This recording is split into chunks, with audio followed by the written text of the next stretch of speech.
Good evening, folks. Today, we're going to talk about one thing. Speak now or forever hold your peace. Now, what's that supposed to mean? Well, we all have heard that, I don't know how many times. I heard that at plenty of weddings. And it's kind of been a thing that's kind of like gone away in some areas. But, you kind of ask the question, now where does that come from? Well, we finally found the answer. The Church of England, or the Antescandal, is what anyone calls it, some places, was the words of it. But the actual words of it was this. Should anyone present know of any reason that this couple should not be joined in holy matrimony, speak now or forever hold your peace. And then, if no one spoke up, they would go on. But if someone actually spoke up, then things would go on. That's how the English did it back in 1549. That came from the marriage literature section book of prayer, of common prayer, which was published in 1549. That literally went into all religions and the Church of England. That's how it happened back in 1549, before the United States was even made. So, if any of you plan on getting married, and you hear this line, this is actually kind of a funny story behind that. I was taking a walk, and this couple was getting married, and I actually heard part of this. If anybody here present has any hard words of objection to these two getting married, speak now or forever hold your peace. I heard that phrase. I'm like, oh, I think I'll go the other way. So, that's what this is about. So, if you're like me and you hear the words speak now or forever hold your peace, always go the other way. If you don't know the people getting married. But if you do know the people, stay around. But don't try to cause any issues. Unless you actually do object to people. Well, in that case, don't try anything stupid. But if you weren't invited to the wedding, don't try anything stupid. That's all I gotta say. Just go on about your business and have fun. But as I was saying about the whole entire wedding. But when they say the words, should anyone present know of any reason that this couple should not be joined in holy matrimony, speak now or forever hold your peace. That has been the thing. It's kind of gone away. But why did that become a thing back in 1549? It's simple. Well, kind of like how you and I are talking here, and kind of like how back in those days, they didn't have technology. They didn't have, like, social media. They didn't have things and stuff like that to go out and everything. So, 3 weeks before a wedding would occur, before the wedding, the priest that was present would tell the church what was going on.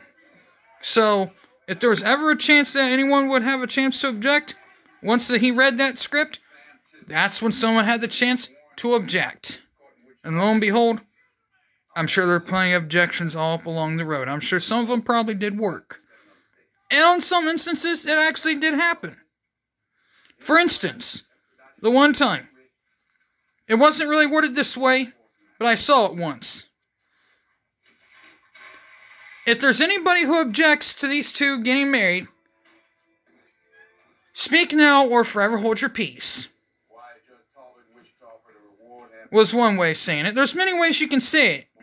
You can also say, should anyone here have any strong evidence of objection to why these two should not get joined in union, speak now or forever hold your peace. That's another way of saying it. There's plenty of ways of saying that. Speak now or forever hold your peace. There's plenty of ways of saying that. But that's pretty much, well, what this is all about. Speak now or forever hold your peace. But that's all you look at. So, with that being said, Common prayer is where that mainly came from. Even decades later, this was like during the middle of the 80s year, even right before the 80s year war. This is shortly after the 100 Years' War ended. The 80s year war, which was written just a few years after the 100 Years' War ended, the 80s year war almost began. In the middle of the 80s year war, when the Dutch finally did that, there was plenty. This was pretty much well done in Europe. This is a European thing, but it spread pretty much all across the world. Just so, like the Russians, the French, the Germans, well, yeah, the Germans, the late 1800s, the Americans, pretty much all every American you can think of would even say this. Even to this day, they sometimes still say it. At my cousin's wedding, they actually said that. Even at my girlfriend's wedding, they said that. But they say it differently. That's kind of a thing that's kind of gone behind them. But the reason why they kind of gone behind them is because it's not used like it was. Because now that people have social media, they can see, oh, hey, I don't have to go to this moron's wedding. I don't care for him or her. Let's just not go. Only ones who are invited can go. So, but then again, at the part where they say, if there's no words, they can easily just say, I object. Because, speak now for hold your peace, that's normally not used nowadays. They can still object, even though it's not being used. They can just stand up and say, I object. What's your reason for objecting? Would the priest ask. I object because I don't like what he's doing to his future wife, and I got the evidence right here. I've seen it all over YouTube. I've seen it all over things. I mean, I've seen it all over certain things. Sometimes the objections work, and I've seen it happen. The wife walks out, or I've even heard them say this line, speak now for hold your peace, and the wife walks out and says, I object.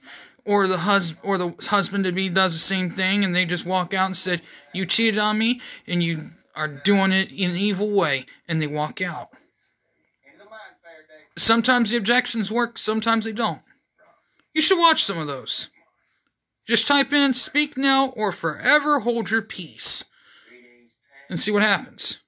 This might come up, but you should also look other things up. With that being said, hit the like button. Hit the like button and subscribe. You might get more information out of that. With that being said, I'm out of here. Peace.